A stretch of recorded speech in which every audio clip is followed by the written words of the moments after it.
നമസ്കാരം. കൃഷി ജാഗ്രൻ കൃഷി വാർത്തകൾ പവർഡ് ബൈ സ്റ്റിൽ ഇന്ത്യ. ഇന്നത്തെ പ്രധാന വാർത്തകൾ. മത്സ്യ യോജന പദ്ധതി പ്രകാരമുള്ള ബയോഫ്ലോക് പദ്ധതിയിലേക്ക് അപേക്ഷ ക്ഷണിച്ചു.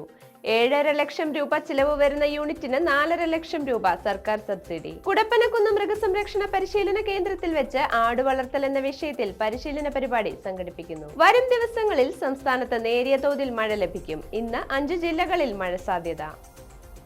മലപ്പുറം ജില്ലയിൽ പ്രധാനമന്ത്രി മത്സ്യ യോജന പദ്ധതി പ്രകാരമുള്ള ബയോഫ്ലോക് പദ്ധതിയിലേക്ക് അപേക്ഷ ക്ഷണിച്ചു. ST വിഭാഗത്തിലാണ് ഒഴിവുള്ളത്. യൂണിറ്റിന് 7.5 ലക്ഷം രൂപ ചിലവ് വരുന്ന പദ്ധതിയിൽ 4.5 ലക്ഷം രൂപ സർക്കാർ സബ്സിഡി ഉണ്ട്. വെള്ളക്കടലാസിൽ തയ്യാറാക്കിയ അപേക്ഷ പൊന്നാനി ഫിഷറീസ് ഡെപ്യൂട്ടി ഡയറക്ടർ ഓഫീസിലോ fish farmers development agency Unniyal ഓഫീസിലോ മത്സ്യഭവനുകളിലോ സമർപ്പിക്കണം. അപേക്ഷ സ്വീകരിക്കുന്ന അവസാന തീയതി ജനുവരി 17. കൂടുതൽ വിവരങ്ങൾക്ക് സ്ക്രീനിൽ തന്നിരിക്കുന്ന നമ്പറിൽ ബന്ധപ്പെടുക.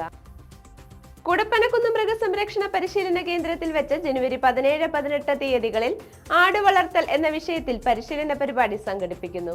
പങ്കെടുക്കാൻ താല്പര്യമുള്ളവർ പ്രവൃത്തി ദിവസങ്ങളിൽ സ്ക്രീനിൽ തന്നിരിക്കുന്ന ഫോൺ നമ്പറിൽ ബന്ധപ്പെടാവുന്നതാണ്.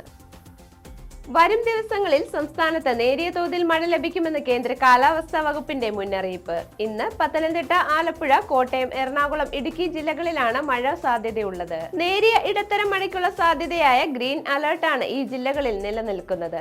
അതേസമയം കാലാവസ്ഥാ വകുപ്പിന്റെ അടുത്ത 4 ദിവസത്തെ മഴ സാധ്യത പ്രവചനത്തിൽ കേരളത്തിലെ ഒരു ജില്ലകളിലും പ്രത്യേക മഴ മുന്നറിയിപ്പുകൾ പ്രഖ്യാപിച്ചിട്ടില്ല. ഇന്ന് തെക്കൻ ബംഗാൾ ഉൾക്കടലിന്റെ മധ്യഭാഗങ്ങളിൽ മണിക്കൂറിൽ 35 മുതൽ 45 കിലോമീറ്റർ വരെയും ചില അവസരങ്ങളിൽ മണിക്കൂറിൽ 55 കിലോമീറ്റർ വരെയും വേഗതയിൽ ശക്തമായ കാറ്റിനും മോശം കാലാവസ്ഥയ്ക്കും സാധ്യതയുള്ളതിനാൽ ഈ പ്രദേശങ്ങളിൽ മത്സ്യബന്ധനത്തിന് പോകാൻ പാടില്ലെന്നും അറിയിപ്പിൽ പറയുന്നു. അതേസമയം കേരള, കർണാടക, ലക്ഷദ്വീപ് തീരങ്ങളിൽ ഇന്ന് മത്സ്യബന്ധനത്തിന് തടസ്സമില്ലെന്നും കേന്ദ്ര കാലാവസ്ഥാ വകുപ്പ് അറിയിച്ചു. വാർത്തകൾ അവസാനിക്കുന്നു. നന്ദി.